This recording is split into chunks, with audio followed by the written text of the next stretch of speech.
अध्याय 6 परिवर्तन का प्रतिरोध। मैं सदैव परिवर्तनशील जीवन की लय और प्रवाह में हूँ। उपचार या परिवर्तन में पहला कदम है सजगता। जब हमारे अंदर कोई विचार बहुत गहरे दबा होता है तो अपनी स्थिति को सुधारने के लिए हमें उसके बारे में पता होना चाहिए। शायद हम अपनी अवस्था का उल्लेख करना, उसके बारे में शिकायत करना या उसे दूसरे लोगों में देखना शुरू कर देते हैं। वह किसी न किसी रूप में हमारा ध्यान आकृष्ट करने के लिए ऊपर उभरता है और हम उससे संबंध स्थापित करना शुरू करते हैं। हम अक्सर किसी शिक्षक, किसी मित्र, कोई कक्षा या कार्यशाला या किसी पुस्तक से जुड़ते हैं जो हमारे भीतर उस समस्या को हल करने के लिए नए तरीके जागृत कर सके। मेरा उद्बोधन एक मित्र की संयोगजन्य टिप्पणी से शुरू हुआ जिसे एक बैठक के बारे में बताया गया था। मेरा मित्र वहां नहीं गया, लेकिन मेरे अंदर किसी बात ने मुझे प्रेरित किया कि मैं चली गई, और वह छोटी सी बैठक मेरी जागरूकता के मार्ग का पहला कदम था। मैंने कुछ समय बाद ही उसका महत्व महसूस किया।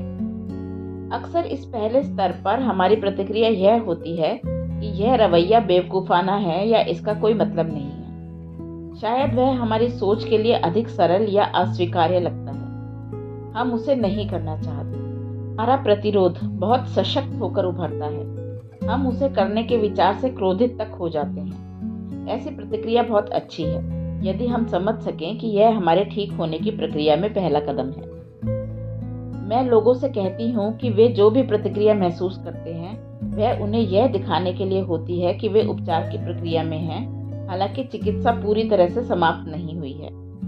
सच्चाई यह है कि प्रक्रिया उसी पल शुरू हो जाती है जिस पल हम बदलाव लाने के बारे में सोचना शुरू करते हैं।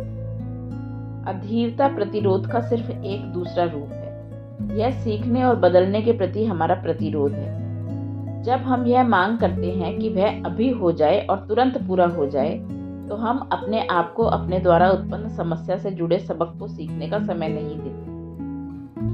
यदि आप किसी और कमरे में जाना चाहते हैं तो आपको उठकर उस दिशा में एक एक कदम चलकर जाना होगा। केवल अपनी कुर्सी पर बैठकर यह सोचना कि आप दूसरे कमरे में पहुंच जाएं संभव नहीं है। वह ऐसी ही बात है। हम सभी चाहते हैं कि हमारी समस्या खत्म हो जाए, लेकिन हम उन छोटी चीजों को नहीं करना चाहते जो उसके समाधान में मदद करती हैं। अब उस स्थिति या अवस्था को उत्पन्न करने में अपनी जिम्मेदारी को स्वीकार करने का समय है। मैं आपको अपनी इस स्थिति के लिए अपराध बोध महसूस करने या बुरा आदमी समझने की बात नहीं कर रही हूँ। मैं आपके अंदर मौजूद शक्ति को आपके द्वारा स्वीकार करने की बात कर रही हूँ, जो हमारे हर विचार को अनुभव में बदल देती है। अतीत में हमने अनजाने में इस शक्ति को ऐसी स्थितियां उत्पन्न करने के लिए इस्तेमाल किया जिसे हम अनुभव नहीं करना चाहते। हम नहीं जानते थे कि हम क्या कर रहे थे। अब अपनी जिम्मेदारी को स्वीकार करते हुए हम जागरूक हो जाते हैं और इस शक्ति को अपने लाभ के लिए सकारात्मक तरीके से इस्तेमाल करना सीखते हैं। अक्सर जब मैं ग्राहकों को समाधान सुझाती हूँ, किसी मामले को सुलझाने या किसी व्यक्ति को माफ करने का एक नया तरीका, तो मैं देखती हूँ कि उसके जबड़े कस जाते हैं, बाहर आ जाते हैं, बाहें सीने पर सख्ती से कस जाती हैं, हो सकता है मुट्ठियां भी बंध जाएं। प्रतिरोध उभर रहा होता है और मैं जानती हूँ कि हमने ठीक वही काम किया है जो करने की आवश्यकता थी। हम सबके पास सीखने के लिए सबक होते हैं। केवल अपने लिए चुने गए सबक ही हमारे लिए मुश्किल होते हैं। वो बातें आसान होती हैं जो सबक नहीं होती, क्योंकि वे बातें हम पहले से जानते हैं।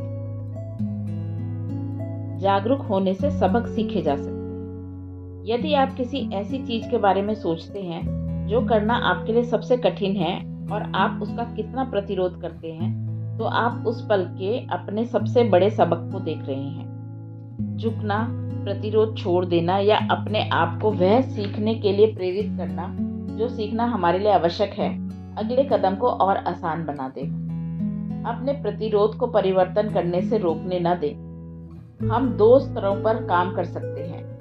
पहला, प्रतिरोध को देखना, और दूसरा, फिर भी अपने मन मस्तिष्क पर परिवर्तन लाना। खुद को परखें, देखें कि आप कैसे प्रतिरोध करते हैं और फिर आगे बढ़ें। गैर शाब्दिक संकेत। हमारी क्रियाएं अक्सर हमारा प्रतिरोध व्यक्त करती हैं। उदाहरण के लिए, विषय बदलना, कमरा छोड़कर चले जाना, बाथरूम जाना, देर से आना, बीमार हो जाना, निम्नलिखित करते हुए टाल मटोल करना, कुछ और करने लग जाना, किसी कार्य में व्यस्त हो जाना, समय व्यर्थ करना, अलग देखना या खिड़की के बाहर देखना, कोई पत्रिका पलटना, ध्यान ना देना, खाना पीना या सिगरेट पीना, कोई रिश्ता बनाना या तोड़ना, कुछ चीज खराब होना, कारें, उपकरण, प्लम्बिंग आदि। कल्पनाएं। हम अक्सर अपने प्रतिरोध को उचित ठहराने के लिए दूसरों के बारे में कल्पना करते हैं। हम इस प्रकार की बातें करते हैं, इससे कुछ ठीक नहीं होगा, मेरा पति या पत्नी नहीं समझेगा, मुझे अपना पूरा व्यक्तित्व बदलना होगा। केवल पागल लोग चिकित्सक थेरेपिस्ट के पास जाते हैं। वे मेरी समस्या में मदद नहीं कर सके, वे मेरे गुस्से को संभाल नहीं पाए। मेरा मामला अलग है, मैं उन्हें परेशान नहीं करना चाहता। यह कार्य स्वतः ही हो जाएगा, कोई और ऐसा नहीं करता। धारणाएं। हम कुछ ऐसी धारणाओं के साथ बड़े होते हैं जो बदलने में हमारा प्रतिरोध बन जाती हैं। हमारी कुछ ऐसी धारणाएं हैं, ऐसा नहीं हुआ, यह बिल्कुल ही ठीक नहीं है, मेरे लिए ऐसा करना सही नहीं है, वह आध्यात्मिक नहीं होगा। आध्यात्मिक लोग गुस्सा नहीं करते, पुरुष या महिलाएं ऐसा नहीं करते, मेरे परिवार ने कभी ऐसा नहीं किया, प्रेम मेरे लिए नहीं है, गाड़ी चलाने के लिए यह दूरी बहुत ज्यादा है, यह काम बहुत ज्यादा है, यह काफी महंगा है, इसमें काफी समय लगेगा, मैं इसमें विश्वास नहीं करता, मैं उस प्रकार का व्यक्ति नहीं हूं। दूसरे लोग। हम अपनी शक्ति दूसरों को दे देते हैं और उस बहाने को अपने बदलने के प्रति प्रतिरोध के रूप में इस्तेमाल करते हैं। हम इस प्रकार के विचार रखते हैं, भगवान ऐसा नहीं चाहता, मैं ग्रहों के अपने पक्ष में होने का इंतजार कर रहा हूं, यह सही वातावरण नहीं है, वे मुझे बदलने नहीं देंगे, मेरे पास सही गुरु, पुस्तक, कक्षा या उपकरण नहीं है, मेरा डॉक्टर नहीं चाहता कि मैं ऐसा करूं, मुझे काम से फुर्सत नहीं मिलती, मैं उनके प्रभाव में नहीं रहना चाहता, यह सब उनकी गलती है, पहले उन्हें बदलना होगा, जैसे ही मुझे मिलेगा मैं कर लूंगा। आप वे नहीं समझते, मैं उन्हें चोट नहीं पहुंचाना चाहता, यह मेरे संस्कारों, धर्म, दर्शन के खिलाफ है। अपने बारे में धारणाएं। हमारे अंदर अपने बारे में ऐसे विचार होते हैं जिन्हें हम प्रतिबंधों या बदलने के प्रति अनिच्छा के रूप में इस्तेमाल करते हैं, जैसे हम अधिक बड़े, अधिक छोटे, अधिक मोटे, अधिक पतले, अधिक नाटे, अधिक लंबे, अधिक आलसी, अधिक मजबूत, अधिक कमजोर, अधिक मूर्ख, अधिक आकर्षक, अधिक गरीब, अधिक अयोग्य, अधिक तुच्छ, अधिक गंभीर, अधिक अवरुद्ध, शायद यह कुछ अधिक ही है। देर करने की चालें। हमारा प्रतिरोध अक्सर देर करने के तरीकों के रूप में खुद को अभिव्यक्त करता है। हम ऐसे बहाने बनाते हैं, मैं यह बाद में कर लूंगा, मैं अभी नहीं सोच सकता, मेरे पास अभी समय नहीं है, यह मेरी व्यस्तता में से काफी समय ले लेगा, हाँ यह एक अच्छा विचार है, मैं कभी और इसे कर लूंगा, मेरे पास करने के लिए बहुत से दूसरे कार्य हैं, मैं कल इसके बारे में सोचूंगा, जैसे ही मैं से निवृत्त हो जाऊंगा, जैसे ही मैं इस यात्रा से लौट आऊंगा, यह समय सही नहीं है, बहुत देर हो चुकी है या बहुत जल्दी हो रहा है। इनकार। प्रतिरोध का यह रूप किसी प्रकार के परिवर्तन को करने की आवश्यकता से इनकार को प्रदर्शित करता है, जैसे मेरे साथ कुछ भी गलत नहीं है, मैं इस समस्या के बारे में कुछ नहीं कर सकता, मैं पिछली बार बिल्कुल ठीक था, बदलने से क्या अच्छा हो जाएगा, अगर मैं इसे अनदेखा कर दूं तो शायद यह समस्या खत्म हो जाए। डर। अब तक प्रतिरोध का सबसे बड़ा वर्ग है डर, अज्ञात का डर। इन्हें देखिए, मैं अभी तैयार नहीं हूं, मैं असफल हो सकता हूं, वे मुझे मना कर देंगे, पड़ोसी क्या सोचेंगे, मैं अपने पति या पत्नी को बताने से डरता या डरती हूं, मुझे चोट लग सकती है, मुझे बदलना पड़ सकता है, इससे मेरे पैसे खर्च हो सकते हैं। मैं पहले मर जाना पसंद करूंगा या पहले तलाक ले लूंगा। मैं नहीं चाहता कि किसी को मेरी समस्या के बारे में पता चले। मैं अपनी भावनाओं को व्यक्त करने से डरता हूँ। मैं इस बारे में बात नहीं करना चाहता। मेरे पास इसके लिए ऊर्जा नहीं है। पता नहीं अंत में मेरे साथ क्या हो। मैं अपनी आज़ादी खो सकता हूँ। यह करना बहुत कठिन है। मेरे पास अभी पर्याप्त पैसे नहीं हैं। मेरी पीठ में चोट लग सकती है। मैं ठीक से नहीं कर पाऊंगा। मैं अपने दोस्तों को खो सकता हूँ।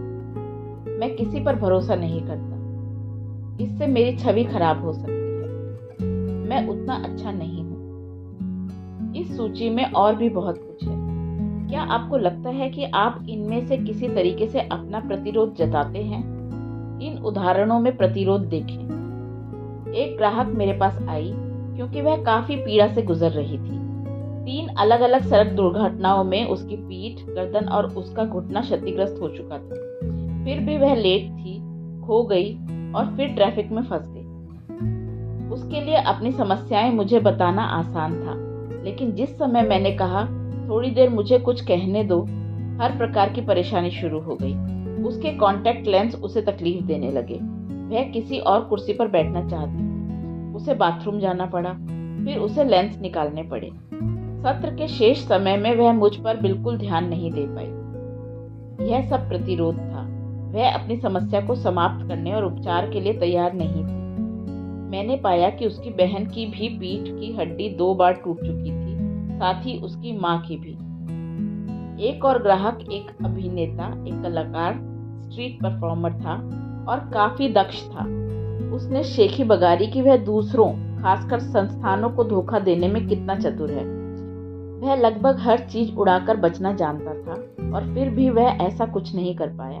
वह हमेशा टूटा रहता था। कम से कम 1 महीने का किराया बकाया हमेशा उस पर रहता था। अक्सर उसके पास टेलीफोन नहीं होता था। उसके कपड़े फूहड़ थे। उसका काम बहुत अव्यवस्थित था।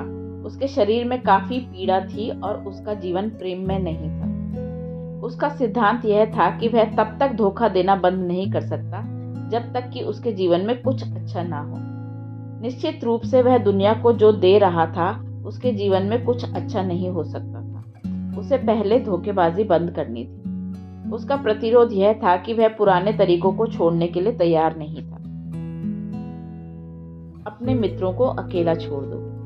अक्सर अपने आप में परिवर्तन लाने के लिए मेहनत करने की बजाय हम यह सोचते हैं कि हमारे किन मित्रों को बदलने की जरूरत है। यह भी प्रतिरोध है।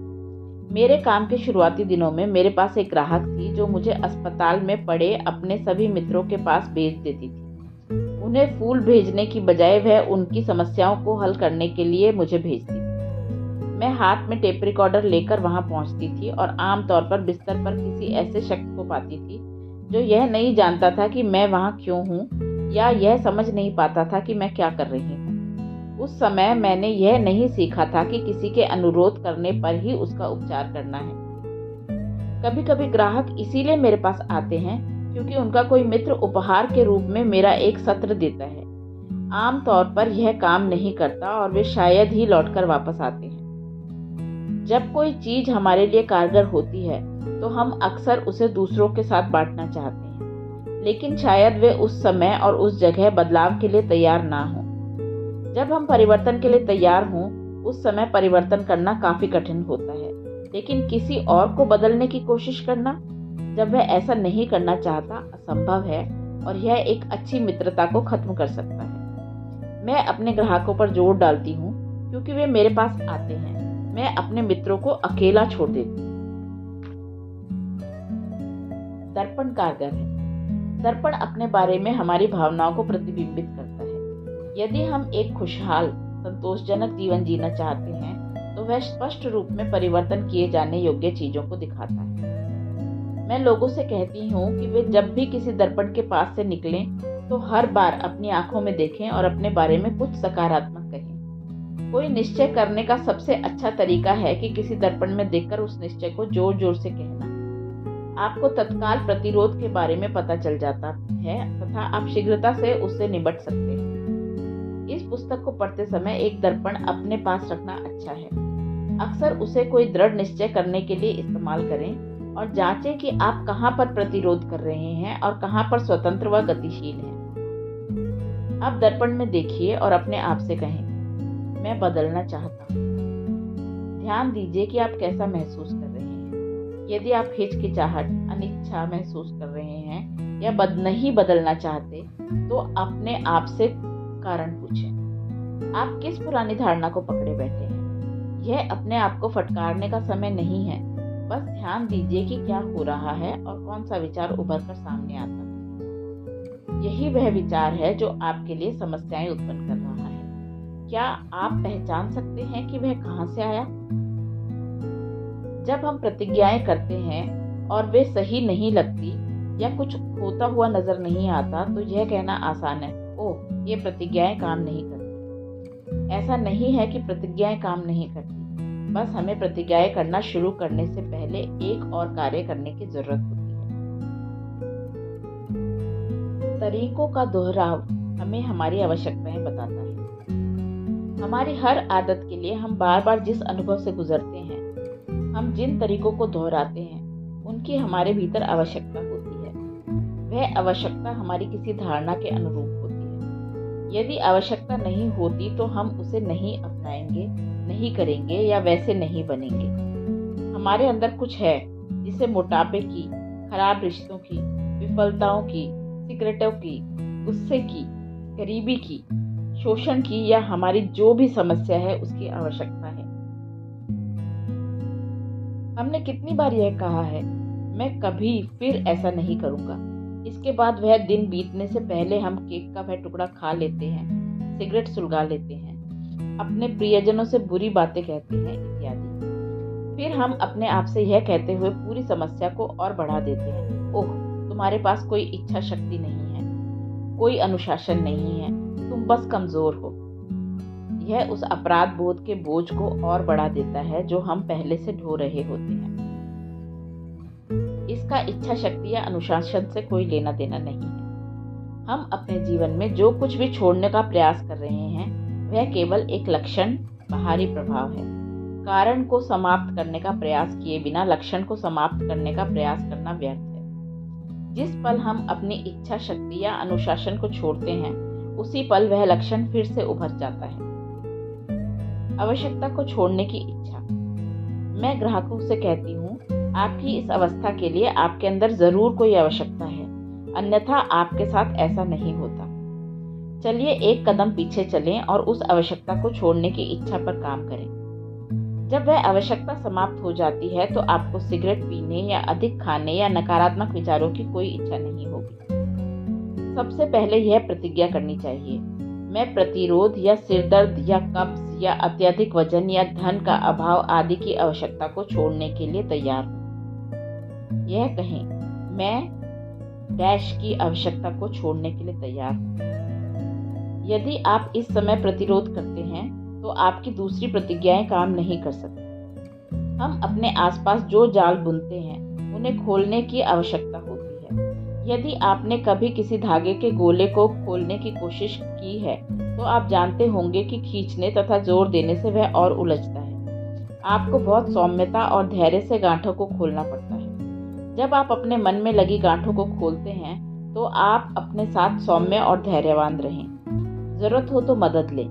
सबसे पहले इस प्रक्रिया में अपने साथ प्रेम रखें। पुराने को त्याग देने की इच्छा ही सबसे महत्वपूर्ण है। यही इसका रहस्य है।